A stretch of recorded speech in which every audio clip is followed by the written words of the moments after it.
Je peux vous dire qu'on est un groupe de programmateurs, de programmatrices en France, et on a soutenu le film avec le réseau de salles RSC, avec l'AFCAE, l'Association française des cinémas RSC, et je me souviens des discussions qu'on a eues avec les collègues programmateurs, programmatrices dans les salles, et on a tout le monde on trouvait à ton film une énergie. C'est vraiment un hymne, moi je trouve, c'est un film très générationnel. Il y a quelque chose de très générationnel dans la manière dont tu filmes cette envie de. Enfin, il y a tout, il y a toute cette jeunesse son rapport à l'écologie, son rapport à la. Il y a une modernité dans ton film. Tu as voulu travailler un peu tout ça. J'ai l'impression tous ces codes sociétaux nouveaux de cette nouvelle génération de trentenaires qui voient un peu aussi le monde différemment par rapport à ce qui les entoure, entre autres en traitant ton sujet dont on va parler après. Eh ben, je crois que j'avais pas du tout cette intention à la base, que j'ai vraiment, j'ai commencé à écrire il y a longtemps, il y a 8 ans, et qu'à l'époque, les questions sur l'environnement, voilà, moi je viens du Jura, donc un département très rural, enfin un pionnier un peu quand même dans des idées d'écologie, mais je pense parce que vraiment il y avait ce territoire très fort qu'on avait tout autour de nous et qui était là et qu'il fallait quand même, enfin voilà, il y avait beaucoup de gens très engagés assez tôt. Du coup, très tôt, moi, voilà, les questions écologiques, elles sont arrivées vraiment très tôt. Je me rappelle quand j'avais 15-16 ans, je pense au lycée et tout.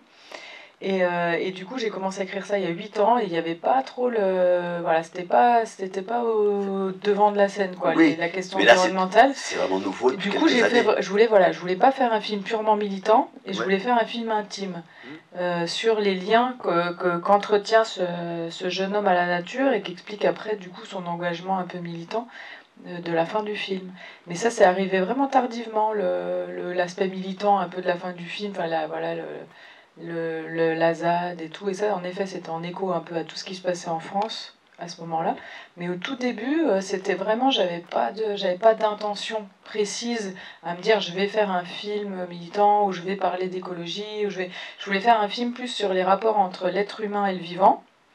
Et puis après un truc voilà très intime sur moi, mon rapport à la nature qui a été dans des moments de ma vie un peu compliqués aussi, qui a été un peu refuge, qui a été un peu guérisseuse. Et du coup voilà, peut-être un peu plus, ouais, c'est parti d'un truc quand même assez intime. Hein. Ouais, parce que là tu as tourné une partie à Rouen, tu peux nous dire où tu as tourné exactement? On a tourné principalement dans la vallée de la Loue, qui a été beaucoup peinte par Courbet. Ouais. Qui est dans le Doubs. Donc moi, Doubs, j'avais ma famille maternelle là-bas. Je suis voilà, du Jura, mais le Doubs, c'est juste à côté. Et puis après, sur le jeu des financements, on a eu le financement de la région Normandie. Donc on a tourné les intérieurs de la mairie, les intérieurs du laboratoire et l'IME. Voilà. Donc voilà, une semaine de tournage en intérieur en Normandie. Et sinon, voilà, c'était un film que j'ai quand même vraiment écrit pour ce territoire. C'est vrai que souvent, je pars un peu dans le territoire. Dans mon travail, je pars un peu dans le territoire qui, après, me donne envie de personnages, qui ensuite me donne envie d'histoire. Mais c'est vrai que ça part souvent quand même de lieux qui m'inspirent. Et puis souvent, j'ai remarqué des lieux de mon enfance. Parce que j'ai l'impression que dans l'enfance, on a un lien peut-être un peu plus fort à l'imaginaire. Les paysages nous semblent plus impressionnants. Il y a un truc plus propice à la mythologie, on va dire, aux histoires. Et voilà, je voulais qu'il y ait dans ce film un côté un peu un conte, une mythologie. Et oui, et puis carrément, là, tu vas dans un domaine qui est très intéressant parce que tu mélanges, enfin moi à mon avis, c'est ce que j'y ai vu dans le film, tu pars vers le fantastique, enfin tu pars enfin, quelque chose d'un peu étrange, une espèce d'étrangeté dans le film, enfin entre autres dans ton sujet sur les truites, enfin sur le rapport à il y a des plans assez extraordinaires avec je pense que c'est des images de synthèse que tu as faites avec le plan où il y a les truites qui arrivent comme ça. Oui, ça c'est de la 3D. C'est de la 3D, tout ça. Il y a quelque chose, on sent que tu as pas eu envie d'aller vers un cinéma français, classique, naturaliste, que tu as envie de partir vers plusieurs pistes différentes, et dont cette piste du merveilleux, entre guillemets, et du fantastique. Ouais, je pense Et qu'il y avait d'hallucinatoire aussi, quelque part. Ouais, oui, c'est un peu son inconscient, comme je voulais vraiment qu'il y ait un lien très fort avec le territoire. Voilà, il est comme le territoire, ça a forgé son identité, et ce territoire lui parle, c'est un peu le prolongement de lui-même, et du coup il y a quelque chose d'un dialogue fort avec son environnement, et voilà, de la projection un peu de son inconscient. Après j'ai rajouté quand même le LSD, parce que j'avais peur que ce soit trop hors sol. Ça, que c'est les hallucinations soient trop... J'aimerais bien que tu nous en parles justement, parce que ça c'est... Ouais, j'avais peur que les hallucinations soient un peu trop hors sol, et j'avais besoin à un moment qu'il y ait quand même une justification.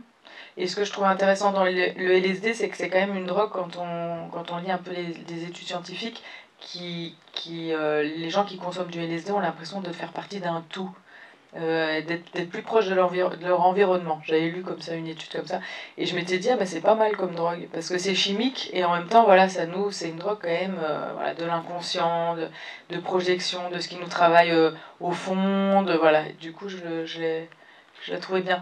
Et puis par rapport aux effets spéciaux, c'est vrai que j'avais envie de tourner beaucoup de choses sur place pour avoir quand même des effets spéciaux un peu artisanales. Voilà. Et puis c'était pas si évident que ça. On a tourné des choses en pisciculture, en aquarium, on a fait avec des leurres et tout. Et finalement, il y a quand même pas mal de choses qui se sont faites en 3D. Oui, parce que ça va pas être aussi évident que ça de filmer des trucs. Il y a des images quand même, des images trucs qui tournent, qui sautent. Ça, c'est vraiment. Par contre, ça nous a, avec la personne qui fait les effets spéciaux, ça nous a vraiment indiqué les comportements des truites. Et ça nous a de toute façon inspiré pour la 3D, de savoir comment elles réagissent, comment elles font, voilà, comment elles. Et les truites qui tournent et qui sautent, c'est quand tu leur donnes à manger, c'est ça, c'est très rapide, ça saute, ça c'est des vraies images. La fin. Et il y a aussi, on va en discuter avec tous ensemble là, mais il y a aussi une belle modernité dans ton film sur, je trouve, enfin modernité, ça peut tarte à la crème, on utilise ce mot-là, mais on l'utilise quand même. Sur l'utilisation de la musique, sur la manière dont il y a toujours une énorme part que tu fais à la musique. J'ai l'impression qu'on s'est bien reçu avec les gens avec qui j'ai travaillé, avec qui j'avais déjà bien travaillé, parce que, par exemple, le compositeur, il fait beaucoup de musique électronique, et en fait, on parlait de la musique du film avant même qu'il y ait les images, et il me disait, écoute, j'ai une idée, il y a un instrument qui s'appelle la babasse, c'est une forme de vielle à roue, c'est un instrument, on pourrait le créer pour le film, il y en a déjà eu une qui a existé, mais on pourrait recréer une babasse pour le film, et en fait, du coup, quand on a l'impression là un peu que les arbres pleurent, enfin moi je trouve que ce son, il vient un peu de la terre, il y a un truc très organique, et il l'a impulsé un peu dans toutes ses créations électro, ce son voilà, de musique traditionnelle, très lancinante, d'un instrument voilà, en bois construit. Voilà. Et j'aime bien. Et ça, j'ai trouvé que c'était l'identité du film aussi. Oui. C'était que c'est marrant, je sais pas si vous avez pensé, mais moi j'ai pensé au début du film, il y avait un côté un peu synthétique comme ça. J'ai pensé un peu aux musiques de films de John Carpenter. Il y avait un univers comme ça, la John Carpenter, l'utilisation du scope, un truc un peu mystérieux, quelque chose un peu fantastique qu'on peut retrouver dans le cinéma de Carpenter. Bonjour. D'abord, j'ai trouvé ce film formidable. Grand merci. Grand merci. Je vous rejoins quand vous parlez du générationnel. En cela qu'il y a toutes les contradictions, les ambiguïtés et aussi je dirais pas les utopies, mais les envies de vivre. Peut-être qu'on perd un peu avec l'âge. Et tous ces doutes, tous ces doutes et tous ces paradoxes qu'on retrouve entre tous ces gens-là. Quand les écologistes véganes ont un discours pas forcément étayé mais sensible par rapport à cet ingénieur qui lui a un discours plus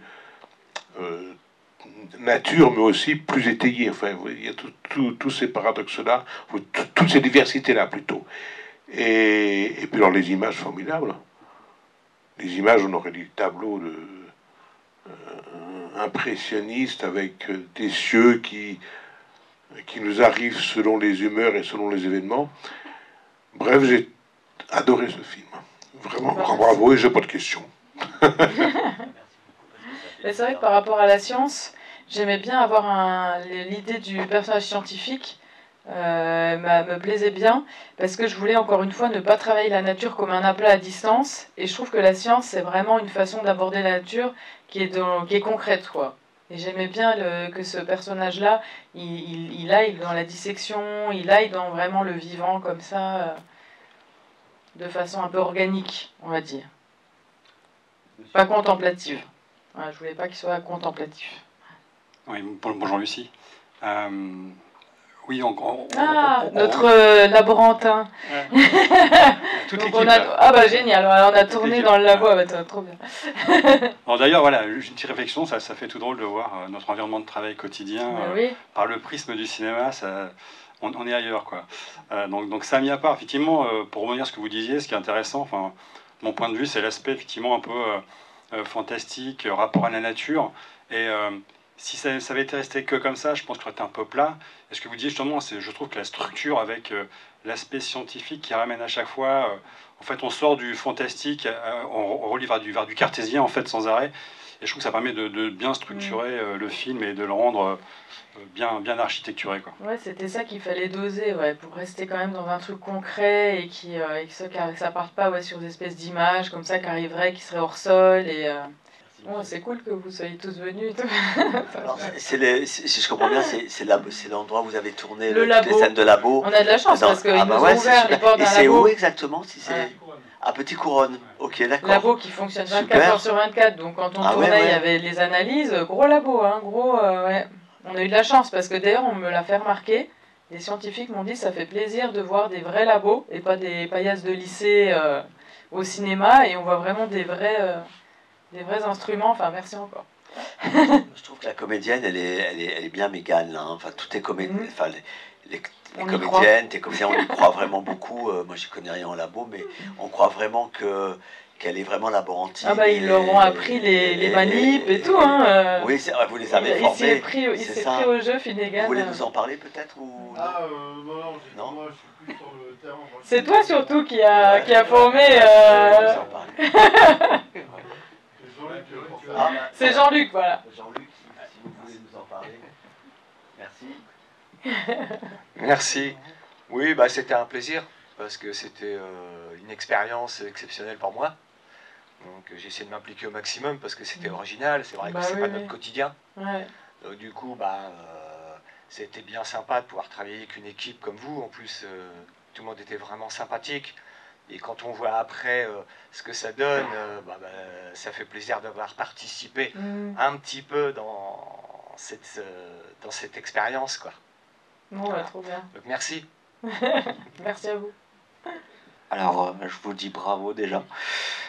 Très bon film.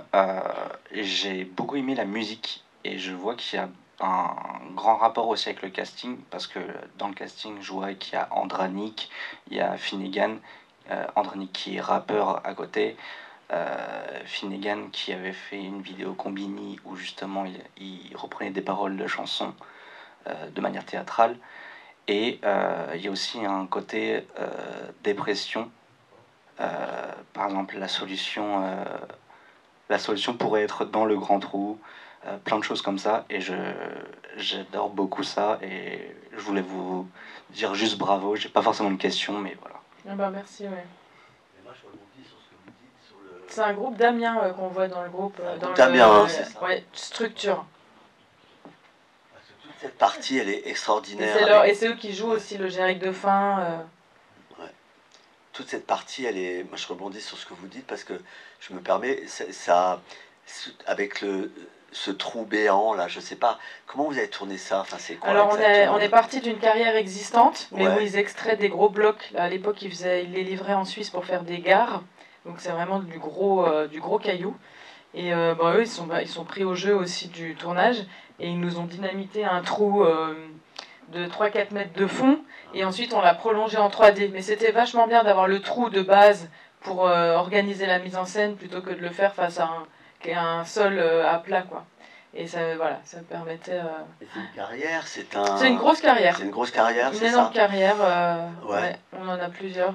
Et ça apporte un tel mystère au film, enfin quelque chose, je sais oui, pas, c'est vrai que je voulais que ça soit, qu'on attaque un peu la Terre aussi, qu'il soit vraiment attaqué dans ses fondations, c'est un peu symbolique, hein, tout ça, et que le trou, ça soit un peu le trou aussi du deuil, où on ne sait pas comment il va gérer ça, on ne sait pas si c'est des images mentales, on ne sait pas s'il y va vraiment, enfin moi dans ma tête je me raconte ça, en fait en vrai il y va, je pense qu'il y va, mais est-ce que c'est pas aussi des images mentales? Et donc après sur le traitement du son, le traitement de la mise en scène, on essaye de travailler pour que ce soit pas trop réaliste, quoi, qu'il y ait quelque chose un peu au son qui nous décroche un peu de du réel. C'est un film où on sent les éléments, on sent la terre, on sent le vent. Moi, je ne sais pas si vous êtes d'accord, mais je trouve que c'est un film. Il y a des films qui sont des films de ville, enfin, on passe plein de films différents et tout ça. Là, je trouve la réussite de ton film, c'est vraiment ça. Il y a aussi, il y a quelque chose où on sent la terre, on sent le vent, on sent l'eau quand il se baigne, tout ça. Ben, il y a quelque chose comme ça qui est très réussi dans ce film-là, qui n'est pas toujours évident à. C'est ce que tu disais tout à l'heure. C'est quelque chose qui nous reconstruit aussi d'une certaine manière. Enfin, la nature, les éléments et tout ça. Et le film, on va dans ce sens-là aussi, non? Ah bah oui, ça j'espère que c'est retranscrit. C'est quelque chose qui t'est cher en tous les cas. Bah oui, complètement. Ouais, bah moi de toute façon ce que j'aime aussi dans le cinéma c'est les atmosphères. Donc, les atmosphères c'est ça, c'est le ciel, c'est le vent, c'est de sentir un peu, de s'imprégner, de rentrer un peu dans une image comme ça. Donc oui, carrément, c'est un truc que j'ai à cœur et tout, et qui est pas facile en vrai à retranscrire. Le son, je pense, le son aide beaucoup. Et après, le choix aussi de la pellicule, comme ça donne un grain, tout de suite c'est plus physique, c'est moins, voilà, le numérique des fois c'est un peu froid, c'est un peu... Alors moi je voulais en revenir là-dessus parce que ça c'est quelque chose qui nous fascine, nous en tant que aussi amoureux de cinéma, et professionnel peut-être on s'en fout, mais en tous les cas amateur de cinéma, et c'est que tu as tourné en pellicule, donc en 35 mm, et c'est quand même... voilà, premier long métrage.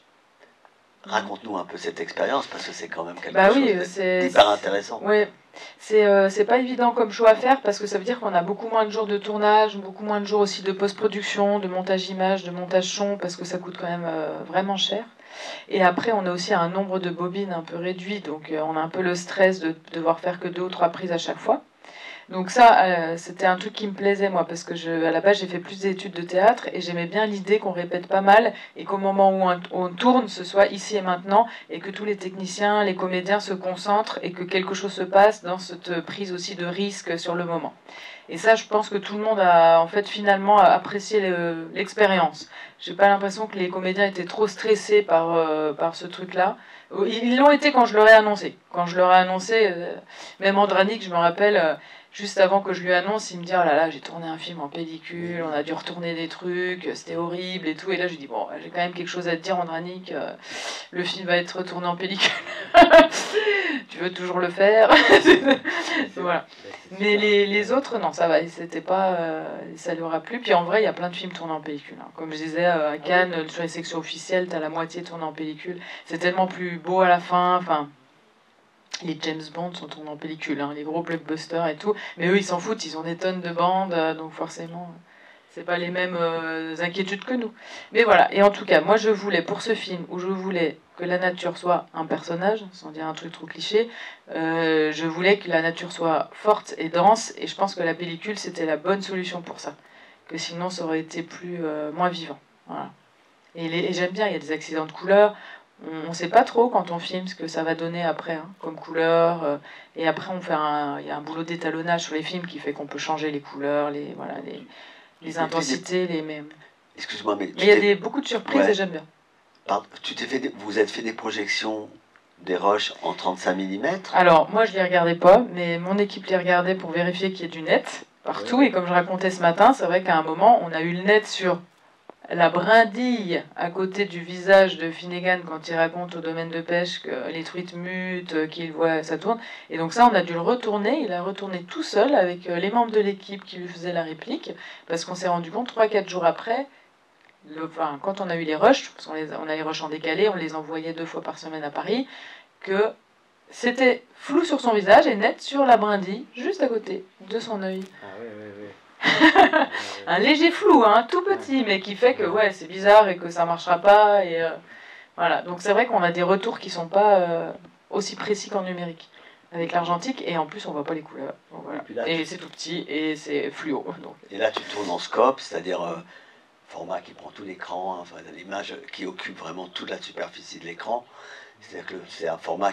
Il y avait une raison technique à ça, aussi, du choix du scope par rapport à l'argentique, dont je ne me rappelle plus, la raison technique. Mais moi, j'aimais bien aussi ce format, parce que c'est un format un peu pour les paysages, c'est un format des westerns, c'est un format... Cinéma, dans dans sa grande tradition du cinéma, c'est vraiment le scope.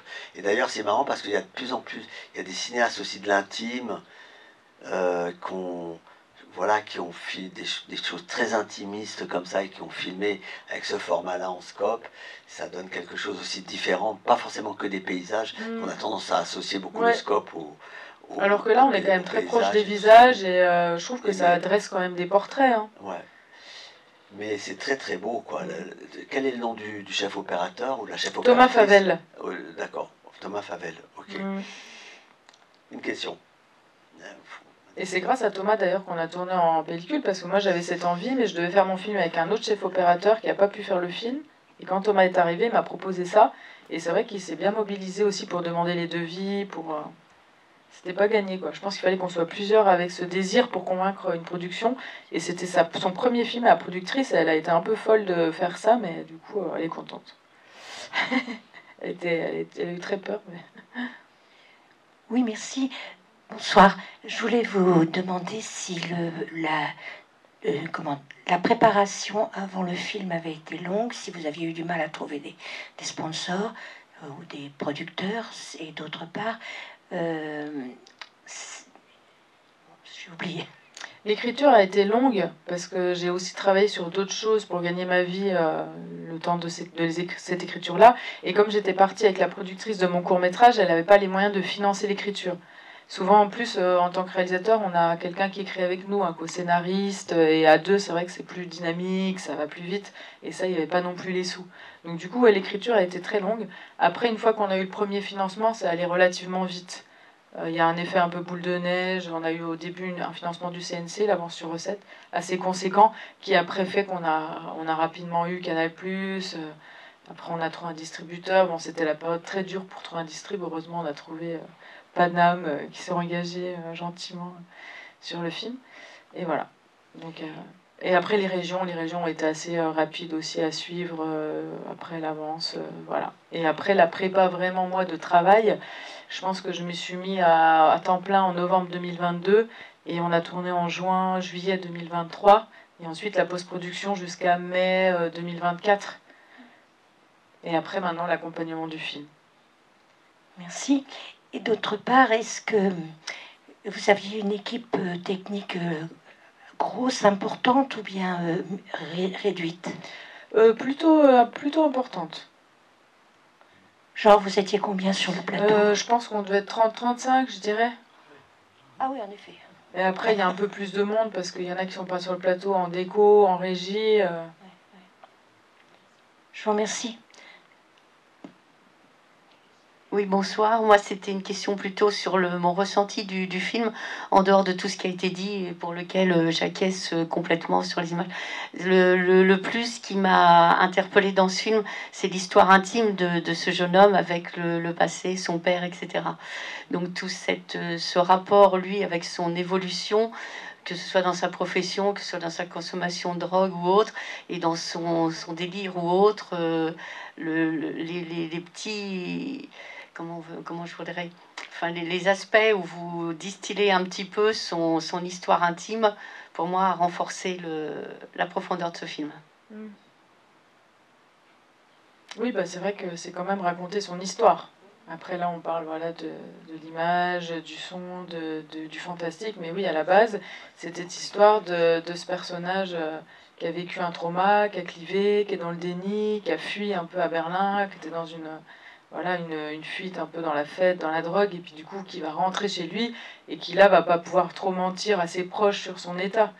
Et là, il va y avoir une déconstruction au contact de son territoire, et puis au contact de ses proches. Une déconstruction un peu aussi d'une forme de masculinité, on va dire, où on se raconte pas, où on pleure pas, où on s'exprime pas, et du coup on bloque tout quelque part. Puis après quand ça va pas du tout. Voilà. Et après il va déconstruire. Moi les trucs je les voyais un peu comme tous ces personnages secondaires féminins, et j'inclus son cousin, j'inclus son nouveau beau-père, qui ont vraiment une part de féminité un peu affirmée, et qui eux, pour moi, incarnent un peu cette forme un petit peu de liberté aussi, d'être qui on est, et que lui, il s'est mis plein de pression, et que là, il va falloir déconstruire. Mais en fait, non, je vous rejoins, il y a beaucoup de choses dans votre film. Il y a toute cette humanité entre ces jeunes adultes, enfin, je sais pas comment dire, enfin, entre eux, voilà. Tout le côté écologique. Et il y a un aspect qui m'a bien plu, c'est qu'on puisse parler d'écologie sans parler sur le... C'est-à-dire que l'écologie, c'est beaucoup plus que qu'un grand nombre de médias, de personnes. Enfin, le problème écologique qu'on restreint au CO2, c'est un arbre qui cache la forêt, quoi. Et alors, je sais pas si c'est volontaire, mais en tout cas, moi, ça m'a fortement intéressé d'aborder cette écologie par les mines, par tous les produits, quoi. Je m'exprime très mal, mais je tenais à le dire. Non, mais oui, en plus, la rivière que je filme est réellement polluée. Mais après, elle est plus polluée à cause du comté, des fromageries, énormément. Et après, d'une méthode qu'utilisent maintenant les agriculteurs, parce qu'ils ont changé toutes les fermes, qui consiste, attention, c'est un peu technique, mais avant, on récupérait le purin des vaches, et c'est ça qu'on mettait dans les champs, qui nous faisait de l'engrais. Et en fait, ils ont mis des espèces de... Au fond, ils ont fait des trous dans les stabules, tout coulait, ça devenait du liquide, des grosses masses de liquide qu'on appelle le lisier. Et au moment où ils faisaient l'épandage dans les champs, enfin au moment où ils font, parce que c'est les méthodes utilisées actuellement, tout part dans les nappes phréatiques chez nous. Et du coup, ça pollue la rivière un max, et donc on n'a pratiquement plus de poissons. Mais moi, je voulais pas faire un film technique et parler vraiment de ça directement. Donc j'ai eu l'idée un peu de la mine. Alors, ce qui est intéressant aussi, c'est que tu parlais c'est la relation du fils à la mère et tout. Je trouve que c'est vachement intéressant la relation. Enfin, la comédienne est formidable, hein. Aussi Florence Loiret-Caille. J'étais contente qu'elle accepte. Qu'elle accepte. Ouais. J'étais hyper contente. On adore cette vraiment, comédienne. De toute façon, mon casting, c'est un choix de cœur. Ouais. C'est pas des seconds choix. C'est vraiment que des gens avec qui je voulais vraiment travailler. Ouais. Je suis hyper contente. Et j'étais contente qu'elle joue quelque chose de très lumineux, fantasque. Voilà. Mais on l'avait vu dans les films de Solveig Anspach. Voilà, où là, elle a quelque chose de Elle a quelque chose de vraiment très exceptionnel. Et encore, elle est quand même assez sombre dans ces films-là. Oui, là, elle est vraiment, je trouve, sur un registre... Et c'est très beau la relation, enfin, entre... Et en même temps, tu sens qu'il y a de la tension entre cette mère et son fils, qu'il y a quelque chose qui s'est déconstruit, il y a une relation qui On ne sait pas des fois qui est le parent de l'autre, j'aime bien moi ça. Enfin, et ça j'aime bien, il y a quelque chose comme ça, qui est aussi quelque chose de... oui, il faut en parler tout à l'heure, de générationnel aussi, du moment du XXIe siècle aussi, quelque part, ce rapport où les rôles s'inversent, où qui est le père, qui est l'enfant, qui est le père, la mère, le machin, et tout ça. Et en définitive, il y a quand même beaucoup de respect, beaucoup d'amour, et on sent qu'il y a quelque chose, mais il y a une résistance. Et c'est très beau, c'est très bien traduit. Qu'est-ce que tu as voulu montrer par rapport à ça, à cette relation entre la mère et j'aimais bien donc j'aimais bien l'idée, donc comme on travaille un peu sur la mémoire, le fait qu'il était dans le déni, que voilà, et j'aimais bien aussi l'idée que la mère soit pas toute blanche et qu'on puisse imaginer qu'elle ait aussi caché des choses, pas tout dit, voilà, faire un peu des approximations. J'aimais bien que ce soit un personnage quand même complexe et un peu trouble, c'est-à-dire que lui ne soit pas le seul à porter une forme un peu de complexité et de mal-être, que tout le monde autour de lui et voilà, ses propres névroses, ses propres... voilà, il n'y a pas de... Personne n'est mieux que lui, quoi. Parce que bon, c'était un personnage quand même un peu antipathique, je sais pas comment vous l'avez ressenti, mais je sais qu'on s'attache à lui au fur et à mesure, quand on sait aussi ce qui lui est arrivé de plus en plus, mais je sais que voilà, à la lecture du scénario, on m'a beaucoup dit que voilà, il n'était pas... est-ce que les spectateurs allaient s'attacher à lui? En plus, il dit des trucs, des fois, un peu voilà... Bon, voilà, donc du coup, je voulais pas qu'autour de lui, il y ait que des petits anges blancs, là, qui circulent. Donc, ils ont chacun leur part sombre. C'est pas un film où les personnages sont angéliques, hein, de toute façon. Non, ouais. Enfin, tout que ce soit les copains, les copines, les personnages. Là, moi, j'aime beaucoup Megan, enfin, la comédienne. Tu peux nous la... Megan Northam. Northam, qui a vraiment la jeune laborantine et son amie, et elle a une personnalité très très forte, et je trouve qu'elle, enfin je sais pas, mais moi j'ai cette sensation qu'elle représente aussi toutes ces jeunes femmes aujourd'hui voilà, qui ont 30, 35 ans, tout ça. enfin, qui sont vraiment hyper sur le moment, quelque chose de présent, de très fort. La relation, la manière de parler, d'entretenir une relation à l'autre, de franchise totale, de pas se la jouer. Et c'est comme ça que tu as voulu travailler. Enfin, c'est quelque chose que tu ressens certainement par rapport aussi à des jeunes femmes ou des jeunes hommes, enfin des gens en tous les cas qui ont une trentaine d'années et qui sont vraiment dans leur époque. Bah oui, alors moi j'ai plutôt 40, donc c'est vrai que je m'étais... quand j'écrivais, oui, c'était mes proches dont je parlais. Donc plutôt du coup ma génération que la leur, mais en effet je pense qu'on est assez... Enfin je pense pas qu'il y ait eu des gros gaps en 10 ans de génération, mais c'est sûr que nous on était quand même une génération de filles où il n'y avait pas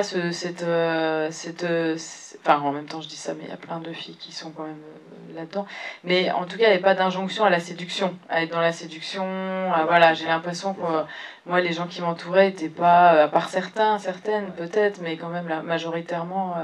Et je trouvais qu'au cinéma, il y avait quand même beaucoup les femmes étaient beaucoup représentées un peu comme ça, dans des rôles un peu de séduction quand même souvent et tout, et je trouvais que c'était pas du tout comme ça dans la vie.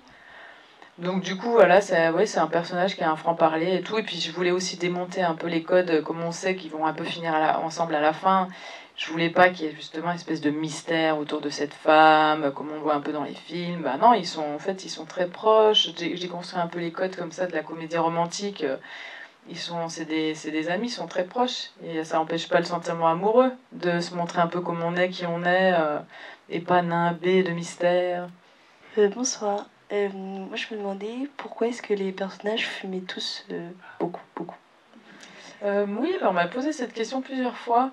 Lui, il fume beaucoup parce qu'il est un peu mal dans sa peau, et du coup, c'était un peu montré ça. Et après, les autres fument aussi. Oui, le cousin et la copine, c'est ça? Ouais, bah je sais pas, j'imagine, j'ai beaucoup de fumeurs autour de moi, du coup c'est vrai que ça m'est semblé crédible et naturel de les faire fumer. Surtout ces générations-là, quand t'as 25 ans, 30 ans, enfin moi à l'époque je fumais, j'ai l'impression que beaucoup de gens fument. Voilà. Mais il n'y avait pas plus que ça, hein. Genre reprenez la cigarette derrière, quoi. C'était pas un film pro-cigarette. Ils aiment la bière. Voilà, et ça on m'a dit aussi sur l'alcool. Bon, comme il y a beaucoup de moments aussi de convivialité, c'est vrai que souvent il y a une bière, ouais. Ça dépend aussi un peu les moments qu'on filme, les moments de la journée. Il boit pas, parce qu'on m'a dit, voilà, il y a beaucoup d'alcool. Je me dis, en même temps, quand il enquête, il boit pas. Quand il passe sa nuit à chercher, il boit pas. Enfin, il boit quand il a des copains dans un bar. Ou, je trouvais que ça restait pas. Enfin, ça, c'était pas un signe. Bonjour. Alors déjà, c'est pas une question à proprement pour le film, enfin sur le film. Non, juste, j'aimais bien les vestes que le personnage portait. Est-ce que vous savez où on peut les avoir? Oh bah alors ça, on a pour le coup la costumière avec qui on travaille, elle est très récup. Parce que c'est vrai que des fois l'industrie du cinéma, on pointe un peu un problème un peu d'écologie, et ça c'est vrai que ça achète des nouveaux vêtements, ça voilà. Et elle est plutôt dans la récup, à avoir voilà, elle va chiner, elle va récupérer des vêtements, et après... Donc il y en a quelques-unes qu'on a dû customiser un peu. Celle qu'il a à Berlin, on a rajouté un petit tigre, des choses comme ça. Après, je crois qu'il y a une base de veste Adidas quand même sur pas mal de moments. Et c'est vrai que Adidas, c'est un peu Berlin, c'est un peu, voilà, c'était un peu... Oh, parce que s'il y a moyen de les racheter, je veux bien. Ah. Tu feras une vente, vente aux enchères pour financer mon prochain film. Le prochain film. Et puis justement, parce que tu parlais justement de l'aspect vestimentaire, voilà. Mais il y a aussi moi je trouve tout le début, l'énergie que tu mets aussi dans le début du film, dans les scènes de bar, qui sont très très réalistes, les scènes de bar, les scènes du bar du village, voilà, les scènes de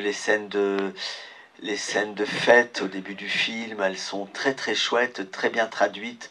On y est, quoi. Il y a quelque chose, parce qu'il y a des films où ça passe pas. Ils ont beau essayer de faire, de retranscrire des scènes de fête, et ça ne marche pas. Et là, d'emblée, première scène d'entrée dans le film, voilà, les toilettes, machin, tout ça. Et puis la scène de fête, voilà, puis toujours ce rapport aux extrêmes. Enfin bon, chacun fait ce qu'il veut, mais c'est très juste, ce rapport à qu'elle prenne un petit texta, quelque chose, des choses comme ça. Et le film est pas du tout dans la caricature, ce qui des fois dans le cinéma français c'est mal foutu. Il peut y avoir quelques films où c'est très bien fait, et là c'est très réaliste. Je trouve qu'il y a quelque chose, on a envie de danser avec eux, on a envie d'être dans la fête. Et c'est très très bien traduit, j'ai trouvé ça. Bah merci, ça c'est un bon compliment, parce que je trouve que ouais, moi aussi je vois ça comme des défis à chaque fois. Pour que ce soit crédible et qu'on voit pas. En plus, souvent dans les scènes de fête, on met pas la musique, les gens dansent dans le vide. Enfin, au début, on met la musique pour qu'ils aient, puis après, ils dansent un peu dans le vide, et du coup, c'est souvent là qu'il y a des contretemps qui fait qu'on voit pas trop le. Ouais. C'est pas évident. Et puis, dans les comédiens, quand ils devaient tourner dans le bar, on leur demandait de parler fort, comme s'il y allait avoir de la musique après, sauf que tous les figurants autour étaient silencieux au possible, et que du coup, c'était super dur pour eux de tenir comme s'il y avait vraiment une agitation autour, et ils étaient gênés en plus de ce qu'ils se racontaient. Enfin, il y avait un truc de. Comment tu la découpes cette scène-là? C'est quand même compliqué. Ça doit être compliqué à tourner ces scènes. Bah oui, en plus c'était un petit bar, donc on n'a pas beaucoup d'angles possibles. Donc il faut quand même que ce soit vivant. C'est une gestion aussi de la figuration pour que ce soit vivant. Donc ouais, il y a pas mal de contraintes dans ces scènes-là. Ouais. Toujours en argentique. Voilà. Et toujours en argentique. Par 40 degrés, hein, parce que mettez quelques degrés. projecteurs de cinéma dans un bar de 50 mètres carrés, enfin 50 mètres, je suis bien gentille. Ouais, moins que ça, je pense. C'est un vrai plaisir, Lucie, d'avoir passé la journée avec toi. Franchement, on te souhaite le meilleur, que les programmateurs, les programmatrices de France s'emparent du film. Sorti le 23 octobre, et si vous avez aimé, parlez-en, parce que nos films, ils sont tellement fragiles que ça reste pas très longtemps en salle. Voilà.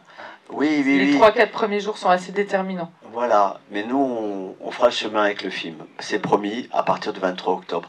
Merci Claire, merci tout le monde, merci Lucie, et à bientôt. Merci.